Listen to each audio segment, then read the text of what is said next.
Idol Dennis, please come in.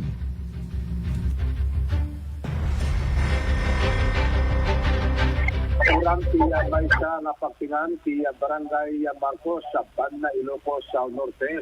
Dino nga imabot iti putalan iti urang respondi pa iti panakabagi iti ini ti Marcos ken iti Nueva Era, Ilocos Norte.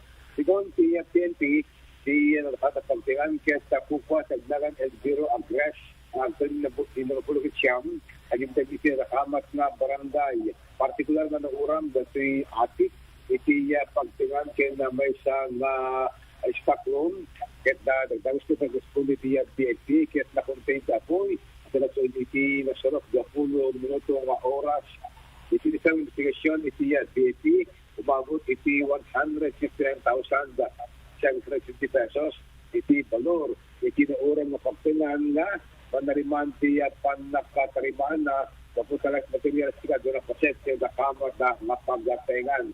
Awan met, iti naaman na nasugatan sa presidente na pagdagdagos ito responde dahil iti bumbero, iti data nga oras sa silon ni Senior Plan Officer 4 at di symbol ti Fire Marshal iti ban na posible na faulty wiring iti nakilupuan iti uram dampo sa daanen iti nakamagtata nga pagtengan. Iti ang damatong tuloy iti parang investigar iti iti para palang galatoy ng anay panakamot estado iti nakamag nga pagtengan dampo sa na uram iti atik na kung gastamitin iti stock room iti nakamagtata nga pagtengan.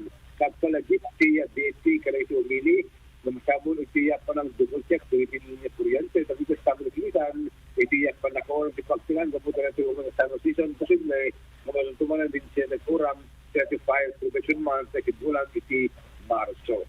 Damat ko lang paripod iti banda Idol Dennis Salidio, Tatak, Aramen.